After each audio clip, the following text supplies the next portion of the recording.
You're listening to the SoleStrategies podcast, hosted by the team here at SoleStrategies. We hope you like the latest episode, and thanks for tuning in. Hello, everybody. Welcome to the SoleStrategies podcast. As always, I'm your host, James. Today, we've got Amani, Z, and Michael here, all co-workers of mine, and we're going to be talking about campaigns, do's and don'ts. So how are we doing today, everybody? Good. We're doing good. It's a good Friday. Good. Excited to be here. Very much. Sweet. I'm loving it. It's good energy in the room today, and I'm very excited. We've been kind of like prepping a little bit beforehand, a little, behind the scenes a bit, just so we had some semblance of a structure, because with a topic like this that's so broad, it sometimes gets a little difficult determining what is and is not like the most important thing, because as campaign consultants, we all have our little niches where we all think that our thing is the most important. So that being said, does anybody want to take us off? We can start with do's or don'ts. Anybody want to pick which one to start with, and we'll just run from it from there. Let's start with the do. Do have your platform at least laid out in your head ahead of time. Beginning your campaign and trying to fundraise and trying to, start your operations, it's not the time to decide what you're going to run on. I feel like that should be decided way ahead of time. No, I completely agree with that. When I look at a lot of campaigns that either we have worked with or campaigns that I've worked with before coming onto this firm in particular, I've noticed that it seems sometimes candidates tend to, and maybe this is more of a don't even at this point, but there are a good amount of candidates that I think tend to have this problem where they have a broad vision of what they want to accomplish without actually like laying down the groundwork and kind of figuring out like a specific set of policies they want that might help them either engage with their community or demonstrate that they know the needs of their community, even in a way that can be really problematic for them. And I think a lot of candidates miss out on the whole planning phase of a candidacy, because I think, especially post-Trump, we've seen a lot of candidates kind of come out and say, well, I think I can do it because I have, a lot of passion for this thing. And I think that passion's beautiful. It's great. Wanting to run for political office and be a public servant is an amazing thing. But it runs into a problem where you need to lay the groundwork. And, sometimes that groundwork can mean like in engaging with your community, like actually getting to know your community that you live in, knowing your neighbors, knowing, your local school board, knowing where all of the major areas of your city are, knowing where to talk to people, how to canvass.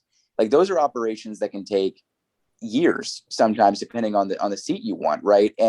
And even beyond that, it's, building a social media platform that's at least like maybe a little bit okay before jumping in and having an idea in your head of like what you want to push for. Every good campaign has a slew of policies, sometimes built by policy wonks like me, or maybe, things the candidate personally cares about. Something like Bernie Sanders is a really good example with Medicare for All, right? He has a slew of positions, but he has some that he touts very heavily because he cares very much personally about them. I think to add to that, given somebody that gets on the phone with hundreds of candidates every month, sometimes even more, as Amani was saying, do have your platform in your mind ahead of time, but to add to that, don't play identity politics. So we get on the phone a lot with a lot of candidates when we ask them, because the first question that we always ask, given that, we separate ourselves from political firms or from consultants, because we care about the people that we're working for, right? And then we also, we don't provide necessarily consulting advice. More so, we're jumping into the campaign and helping you actually structure out your campaign and get the work done more so than anything else. And yeah, consulting comes along with that. But what we're looking for people that actually care about what they're talking about. And so when we get on the phone with somebody and they tell us, I represent my community because I look this way, because I'm a woman, because of X, Y, and Z, before they talk about the issues, a lot of the times that's a red flag to us, because unfortunately, like your identity is not going to be it could be helpful in terms of people looking up to you in wanting to run, right? Like that could be helpful. But it's not helpful in terms of what your community actually needs. And a lot of these communities where people are choosing to run are communities that are suffering.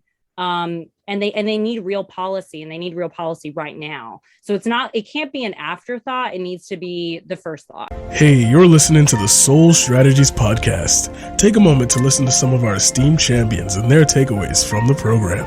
And I'm glad that I was a part of that I had the opportunity to even be involved with that, with some legitimate organizations that help people who want to do right by other people, by communities. Utilize my resources, utilize my networks.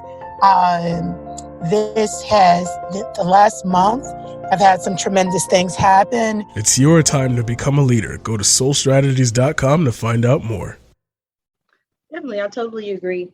What's another one y'all think is important? What's another issue that we feel like, because over the past year, we've worked with probably about, I'll say 40 to 50 campaigns, and all of them run into their own unique set of issues that end up having to be ironed out through the running process. What's another one you guys think that we've run into? I mean, for me, something that I think is really, really important is not just having, your set of views and opinions, but understanding the distinct needs of your community and knowing how to apply really as a leftist, apply your theories and apply your personal positions to the material conditions that exist in your district, right? I see so many candidates where they get into a race on a Senate position it's really more congressional races do this, where they're running in a district, but you wouldn't really know what district they ever ran in because they never talk about the district so much as or they never talk about issues in their district so much as national focus issues, right? I get this weird feeling sometimes when I notice that congressional candidates seem to be running less for their district and more for a national seat. And in my, I'm kind of one of those old school guys where I really do think that the best, way to do that is to start low with maybe a school board, then get into city council, then move up if you want to move that high. There's nothing wrong with just staying in a school board, and I think in a lot of ways that's even more valuable if you really care about your community in a lot of smaller ways, or not even really smaller, just different. But I noticed that, if you don't have a focus on your community doesn't really see you as a part of it. I've had candidates before where if I do a donation ask, for background for people who might not know this, because it's kind of what we do is, I do digital department as part of my job. And, we'll do donation asks for maybe Twitter or email. And I've noticed occasionally, not just candidates that we work with, but candidates that I see, they'll do this really weird thing where instead of saying, if they're criticizing their opponent's actions in the district, they'll say that their opponent is failing in their district rather than our district, right? And those small wording things, those small wording differences and those small policy focus differences can make a really, really big, I think, impact on how your voters view you as a part of their community. Because if you other yourself, you're really undercutting, I think, the momentum that you could have in your own district, which is so critical in an election. Yeah, I would agree with that. And to piggyback off that, I don't know if this would count as do's and don'ts for strategy, but I think it does. A lot of folks that we get on the phone with, first-time candidates, they want to run for Congress. They want to run for US Senate, having not been involved in their community really at all. And whenever we ask why they want to do that, their answer is because the things I care about cannot be changed at the local level. And that's almost always 100% not true. Almost all of these issues start at the local level. So there is a lack of understanding there about how the system works. So my suggestion to anybody that does want, the do part of this, do go to your local city council meetings, do participate in these local events and local government, because that's where you're going to understand how the system works, and you will see that there is a connection between the issues that you care about and what happens locally. I think that's just such a great point, because I feel I'm not sure, about you guys, but I feel in the last 10 or 15 years, Congress hasn't really done that much. Washington, D.C., we had the Affordable Care Act, we had Trump's tax cuts, we had the Build Back Better pandemic relief, and then that's all I can really think of when it comes to congressional legislation that has made a notable difference in our country. But, in the state and the local level, that's where a lot more pressing issues are decided. Marijuana is a good example. Gay marriage, marriage equality is a good example. Minimum wage, um, abortion protections. I know Oregon, I think, enshrined, I'm not even sure, don't quote me on this, but I think Oregon actually made abortion, I think, almost a constitutional right, just kind of enshrining that right indefinitely overall. So I think a lot of important issues really happen on the local level, which is why I'm so much more engaged with local leaders rather than just national like talking heads, things like that. Yeah, totally. The same thing here, because I'm from Oregon too, or live in Oregon, is that, our legalization of drugs that just happened recently, and universal pre-K, like both of those things, I mean, are going to have a huge impact on the state, right? And none of those things would have been able to be passed at the federal level.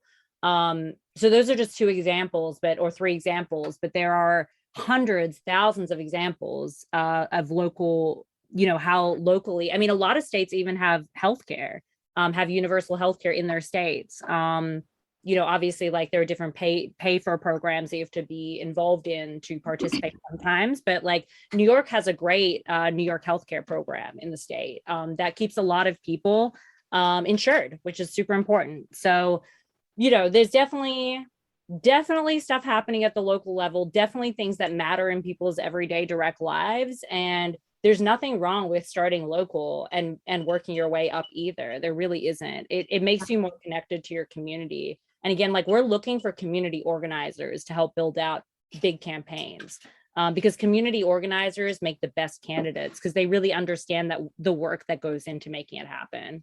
Yeah. I think that directly ties into the reason why they're running, because if you're running to really make change and you're running not from a sense of ego or narcissism or wanting to be famous or wanting to be a politician, then running locally isn't a bad idea at all. Like Z and Michael just said, that's where the real change happens. And a lot of it is a trickle up effect.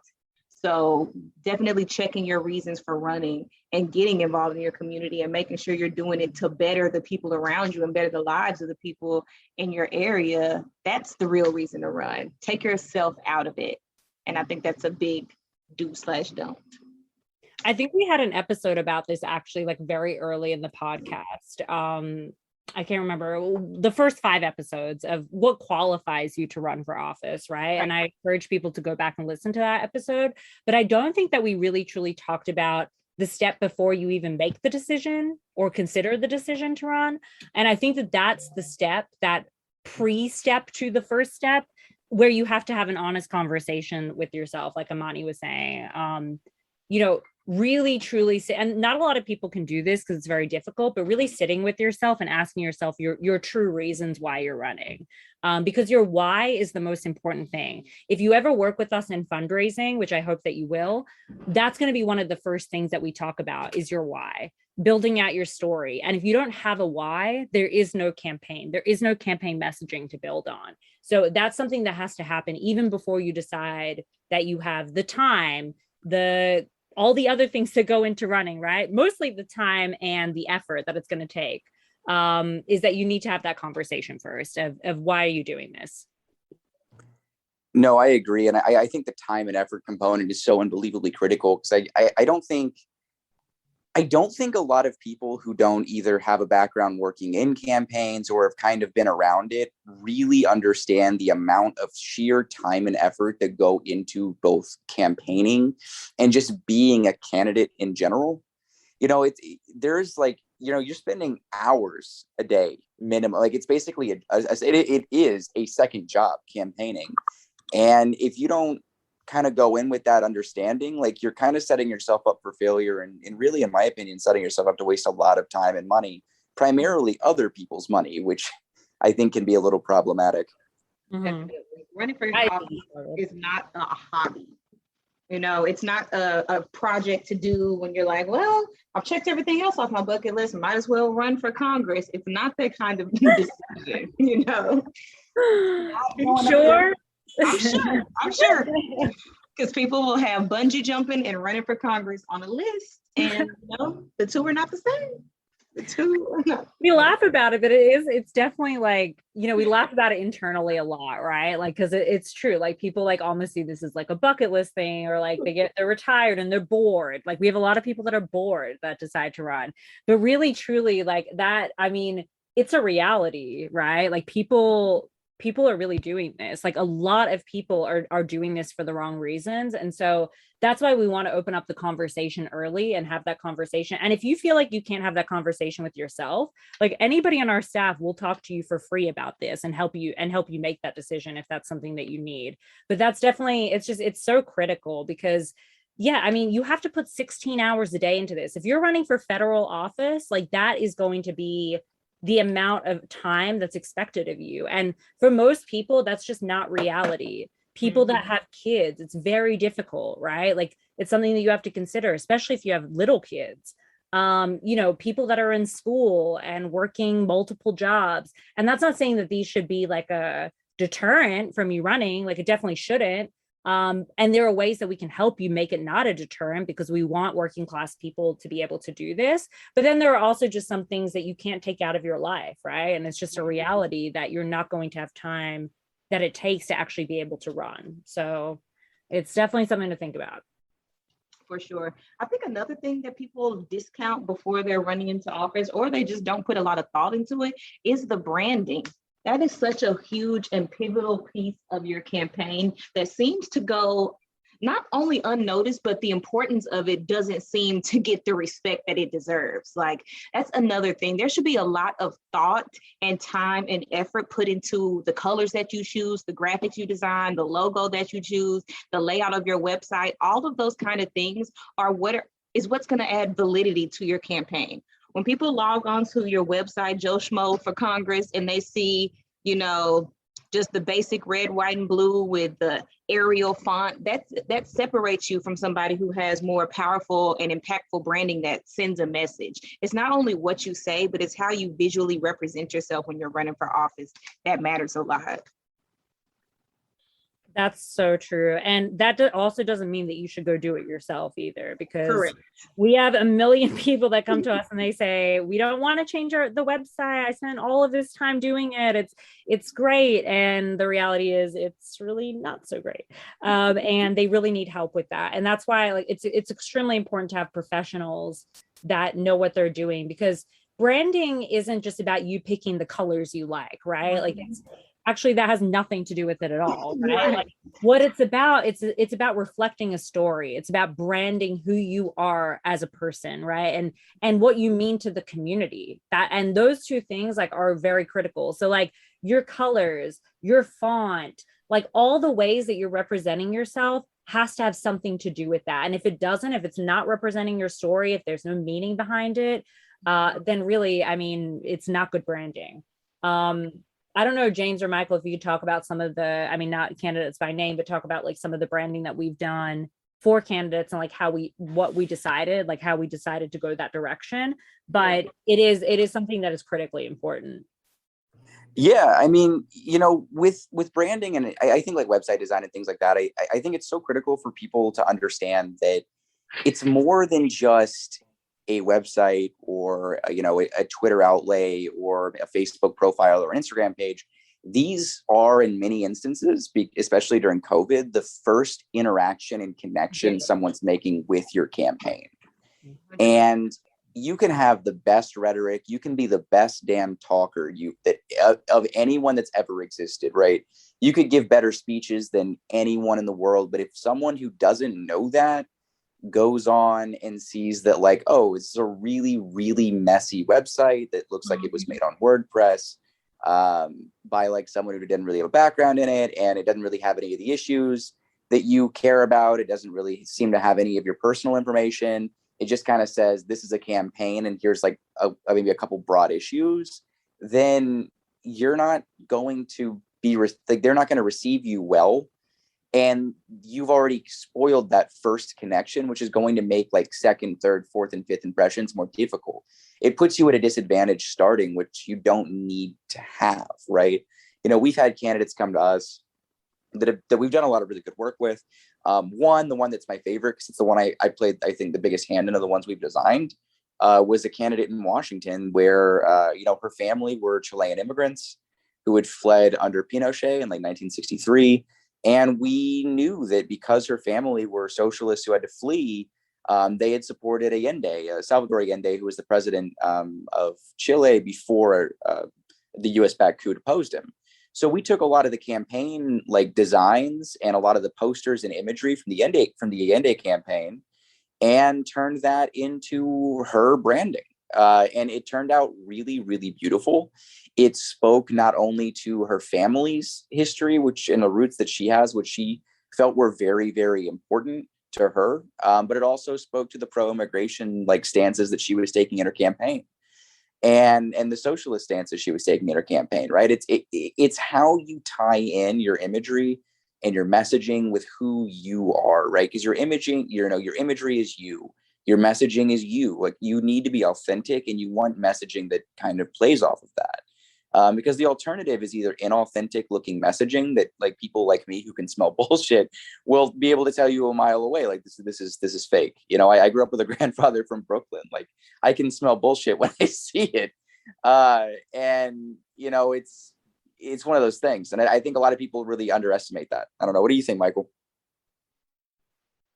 I think that's a great point overall. I kind of want to just shift gears and really just talk about just like the fundraising aspect of everything when it comes to the campaign, because I feel like we've run into a lot of candidates that don't really know, or I guess just understand that, federal races especially can cost hundreds or thousands or even millions of dollars. And, the candidate really needs to sit there and just really think about, ways on how they can fundraise, whether it be small dollar donation or big dollar donations, things like that. And, if they don't do that, their opponent is really going to, flood the airways with their content, get attack ads about you. I feel like, the amount of money you raise also, I feel like, determines how serious you are as a candidate to some people's eyes. For example, like when it comes to certain endorsements, things like that, it's just a really important that, every candidate has a plan on how to make their campaign remain viable throughout the entire race. Oh, absolutely. And I mean, I think, I think a lot of people, I've had this conversation with myself, even when I'm contemplating like whether or not I want to get onto a campaign or even do one on any level. It's, do you as a person have the capability to raise hundreds of thousands of dollars? Like, do you have the charisma? Do you have the ideas? And you have to be honest with yourself, because I think a lot of us convince ourselves that, oh, well, I mean, of course, people would fundraise for me. I'm me, like all this thing. But we're so caught up in our own circles and in our own heads that I think we oftentimes forget that, like, to a stranger, we're nobody to them. Like there's a running joke that I've seen, for years, which is everybody who you don't know is essentially an NPC, which is like a video game slang for just like a computer character. Like you have no idea who they are. You'll never know who they are. You've never engaged with them. You never will again. Right. The amount of faces that we just see day to day that we never see again. And you have to convince someone who doesn't know you, who knows you're trying to pitch them because you're a politician, to give you money, and to support you. And not only to support you, but support that you will do what's best for them.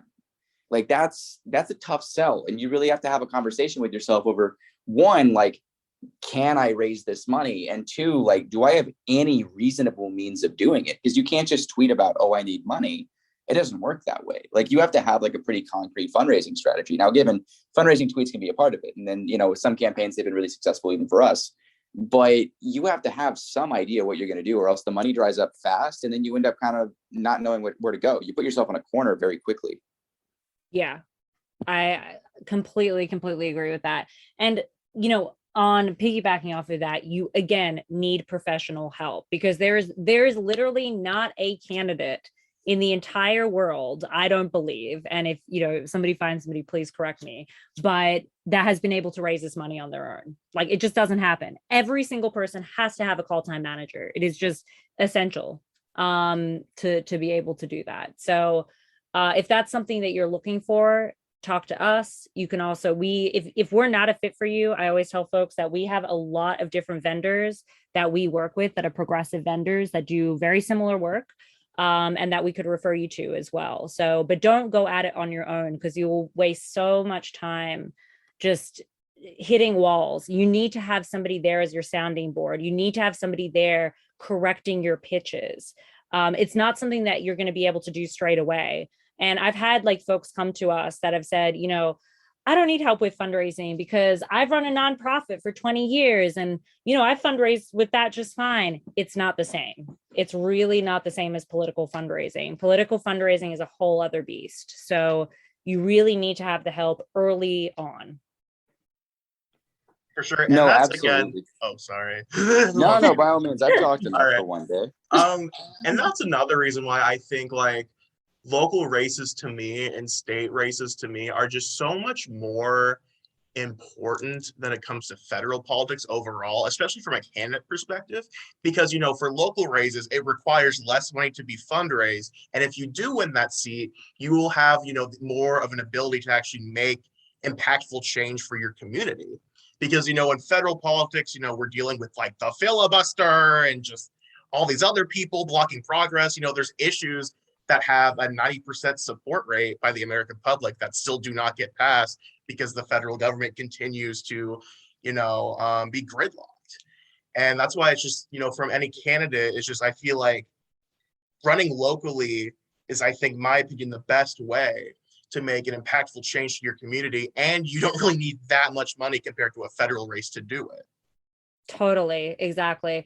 I think a really good example of that, of a situation like that, right, is like, we always talk about this internally, that if you run a race and you are running a race to get 1 or 2%, you're not scaring anyone in the establishment. Like, you're literally not. I mean, I hate to tell you, but you're just not. But if you run a local race against some big people in your state that matter to the establishment, you are going to scare a lot of people. And as Michael was just saying, a lot of those fundraising numbers are very attainable. So like a good example of this is that, and I think it's fine to talk about this now that it's over, but Michael and I worked on a race together before SoleStrategies started, with a candidate who was very young, who was trans, who had gotten kicked out of the military because of the Trump trans ban.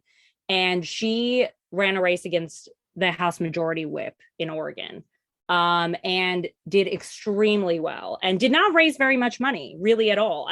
Michael, do you remember how much she raised? It wasn't much. I mean, I want to say like 30,000 max. Yeah, like nothing, really nothing. And I mean, she got what, almost 40%, pretty close. Yeah, to around that for sure. And like we had a really good field game going, but you know, that was at the moment where COVID started, like right at the beginning, March 2020, that whole thing where people were just really not sure. It's like, oh, should I, you know, be in public, talking to people, mask, no mask, all that other stuff at like the beginning hectic cycle of the pandemic. But yeah, overall it was a very good campaign with the resources we had. So I feel like, you know, local races are usually the way to go. Totally. And like, I truly believe, and I'm not just saying this because we worked on it, I really truly believe that had our primary not been in May and had the pandemic not started in March, because I mean, you all remember when the pandemic started, at least in Oregon, it was like nobody was even out on the street. It was, you were not knocking on any doors, mask or no mask. So, and it was like that for like 5 months. So really, I mean, there was no choice. We couldn't knock on doors, and it was 2 months before the primary, and we had called like every number available in the state multiple times. So there literally wasn't any other way to reach people.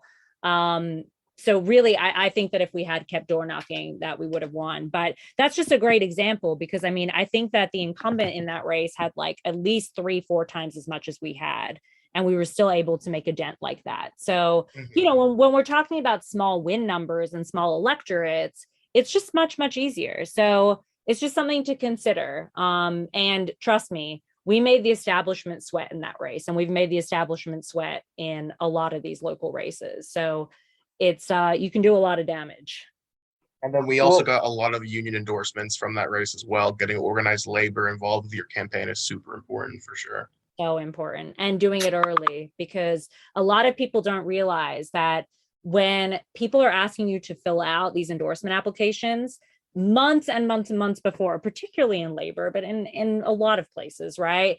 Is that people are already having conversations about candidates and deciding where they want to sit, right? Now, that doesn't mean that they're deciding, completely, but they're already having conversations about it, right? Of who they want internally. So if you're not building that relationship at that time, then by the time the questionnaire comes around, if they've never heard your name, very unlikely that you're going to be taken seriously. So it's just something to think about, of building those relationships really, really early in the game.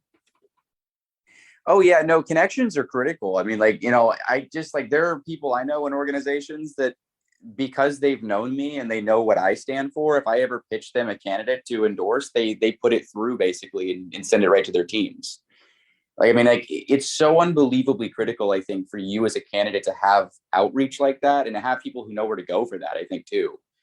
Yeah. But it's just one of those things that I think is just missed. I think with the, to come back to the national focus thing though, I think the reason a lot of candidates kind of skip the initial, they skip that kind of the initial steps of running locally is because, we have stories of people who are just able to. I mean, on the right, you have people like Trump who have literally zero political experience whatsoever, who are catapulted to the highest political office in the entire country.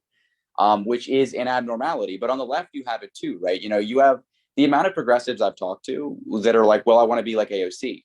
And it's well, that's not how that works. AOC's race if you don't dig into the weeds, looks like, a bartender from the Bronx with no really relevant experience all of a sudden is now a House of Representatives person. It's no, a very, very, very good campaigner who has a BA in econ and international relations from Boston College, who I think it's Boston College, who had the support of a lot of groups on the ground who were willing to go to bat for her and put out hundreds of canvassers per day in a low turnout election against an incumbent that nobody really liked, was able to pull through. That's the stars aligning. That's not, an everyday schmuck coming in and saying, well, I just want to run for office today. It's not the same thing. Yeah, it's not. You have to be strategic about where you're running to. I mean, it's so critically important. If you're and not to say that you shouldn't run for office if you're in a +15 Republican district, but that means that you need to be planning this out for 6 years, 8 years, 10 years, right? How you're going to flip that seat. You are not going to flip that seat tomorrow running for Congress. It's not going to happen. So what you need to do is you need to start organizing at the local level, flipping the local seats so that you can flip the larger seats, right? And turn that district into a blue district. But that's going to take a lot of voter registration, a lot of education, and none of that is going to happen unless you do it first locally and to raise the money to be able to do it. Definitely. And also you have to find a way to stand out in your area as well. A lot of times we'll have people running in a district and a lot of the issues that they're running for, the platform that they're choosing, isn't really relevant to their constituents. It may be issues that you're personally passionate about, but you have to figure out a way to get your community to support you. And that will be by focusing on issues that directly impact them. And that boils down to the thing we were talking about earlier with running nationally versus running locally. Yeah. Absolutely. No, that's so true. I also think, just to not turn gears here too hard, but that I would like to talk about is, don't bring on 800 volunteers or interns or staffers or anybody. Just don't do that. It's not, when you have too many cooks in the kitchen in any campaign, it is a nightmare and it doesn't work. No, I agree with that. I mean, I think that, having a lot of volunteers is great if you have someone who can coordinate all of them and you don't give them positions of significant leverage or power within your hierarchy. But if you're trying to run a pretty streamlined campaign, know who is an expert in the very specific thing you want them to do and let them run. And then don't continually bog everybody down with more and more and more and more and more expertise, because you end up just getting everyone upset with each other and then nothing gets done. Essentially is what I've seen in every campaign where I've seen that problem, is it just creates factions and then those factions all just hate each other and then there's no cohesiveness to their work. Yeah. Every single time. It's a huge problem. And I mean, don't not pay people either. I mean, I know that, like, you know, we talk about this a lot. I think we even have a podcast episode about this, specifically about, you know, volunteers. And but, you know, and of course volunteers like add to any movement. Every movement needs volunteers, but you can't rely on volunteers to run your campaign. Running a campaign is, it's not the same as running a business, but a lot of aspects are, right? And you need people that really understand what they're doing and are able to direct the people under them, right? Like that's just the only real way to do it. And then having people in those positions, even if they tell you that I just want to volunteer my time to do this 30, 40 hours a week, it's still, as a progressive campaign, you have to pay people. It's really, really important. And even if people tell you that, really everybody deserves to get paid, right? For their work and for their talent. So it's just really important to keep that in mind. Oh, absolutely. I mean, I think in campaigning in general, and in politics, really, in general, there's like very widespread exploitation of labor and, you know, both emotional and physical labor of staff. And I think that's a really, really significant problem that I think progressives are starting to really, I think, key in on and fix. You know, like our firm pays living wages, you know, the Sanders campaign pays living wages for their staff now and everything like that, and their volunteers. But you will have a lot of campaigns where, you know, it's understandable if you can't maybe afford to pay a ton of canvassers. I get that. But if you have like dedicated people who are like in your hierarchy for staff, you need to get them something. Because otherwise you're just taking their labor on the shot that maybe you get political prestige. And to me, that always has rubbed me the wrong way in any campaign I've worked for, where I've seen that being the bulk of the labor. Because I'm cool working like a horse, right? Because I get paid to do it. But when I was volunteering back in the day, before I started working in campaigning, it always kind of rubbed me the wrong way to see even higher ups, like people that were doing like 20 hours of work a week, you know, like 15, 20 hours of work, getting nothing from that besides like a high five or a pat on the back. Like that irritates me. Yeah. Yeah. I think our whole staff agrees on that. It's just, and when we're coming into a campaign, you know, our team is so vibrant, ready to work, ready to make it happen.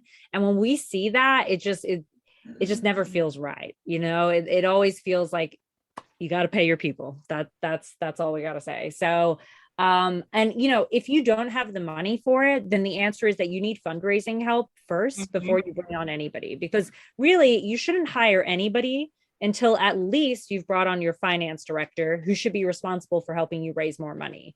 There's no need to get a campaign manager before that. There's no need to bring on a comms person before that.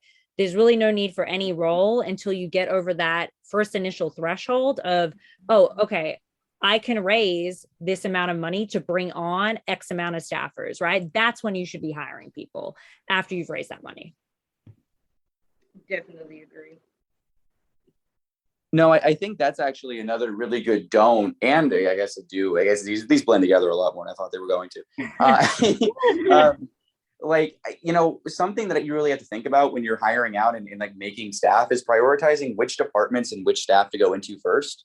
Like, I always feel bad as someone who works on a digital team when a candidate comes to us and they're like, well, we really want digital before we do like press and endorsements or fundraising or any kind of like semblance of like a field conversation. Because digital should be something that like you shore up personally a little bit. Yeah. And then when you have the money to let someone run your stuff, you do. But I've seen campaigns dump thousands of dollars into growing their Twitters, and we'll grow your Twitter. I can grow a Twitter like that. That's fine. But and then we'll do the job.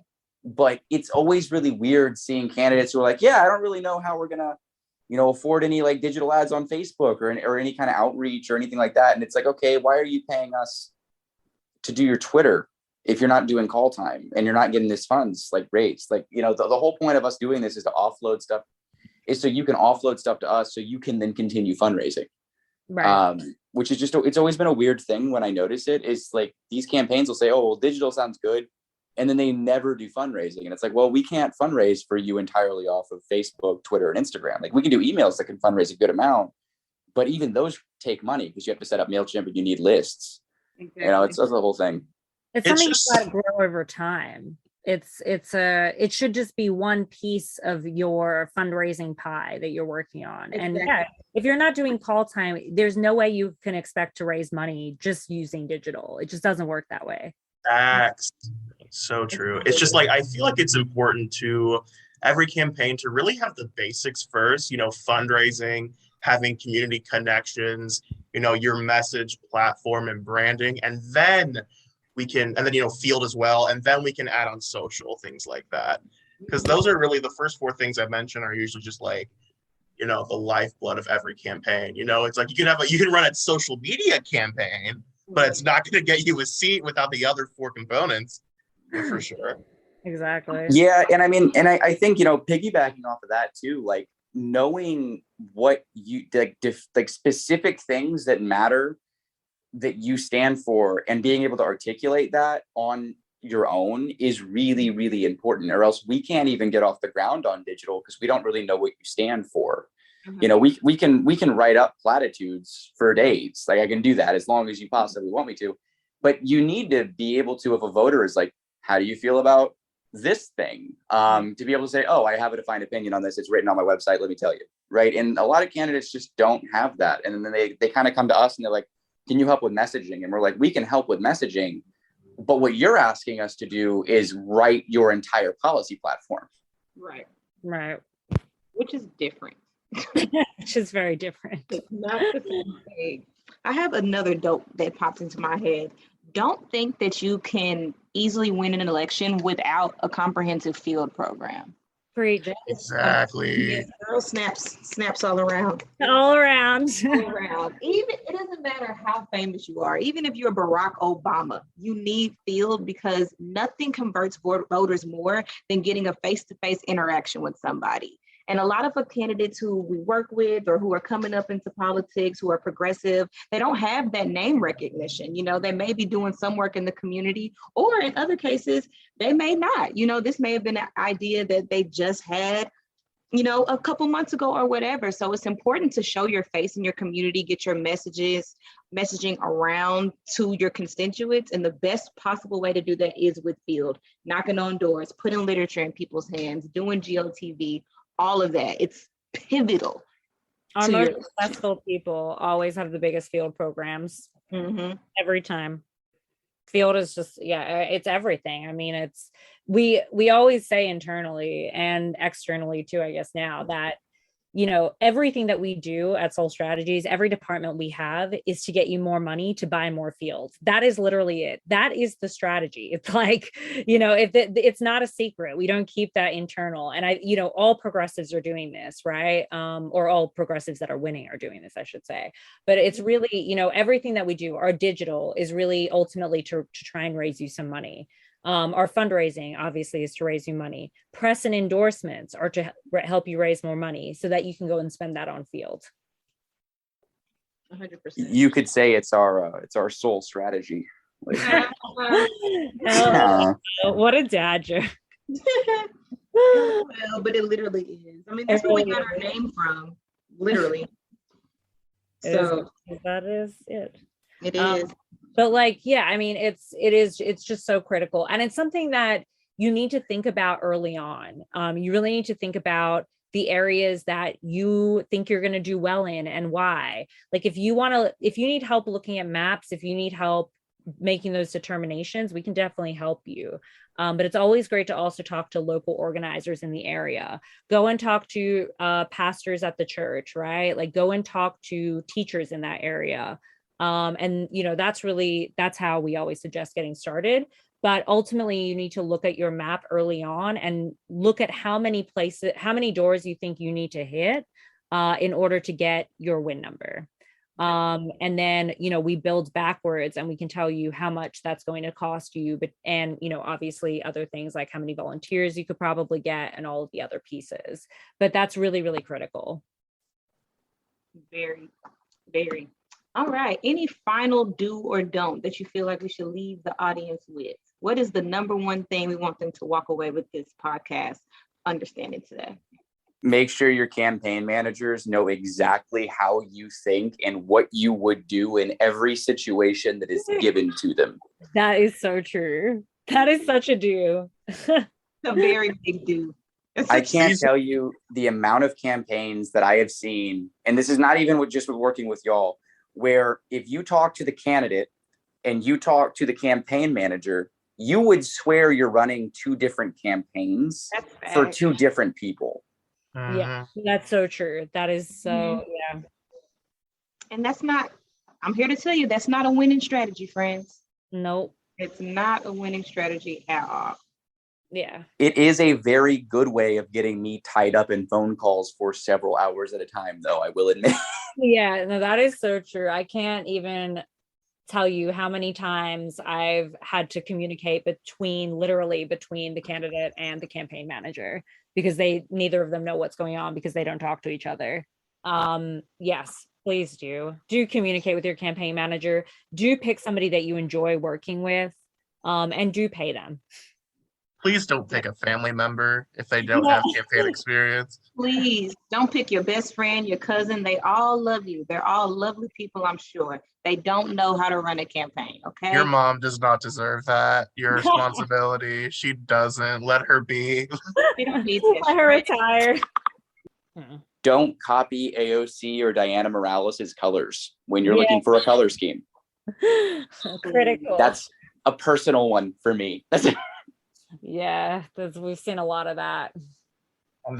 Oh, I think one thing though, like a serious one, like, I mean, those are all serious, but like a very serious one is you can make change outside of electoral politics. Like if you want to do good for your community or do good for your state or what have you, you don't have to be a politician.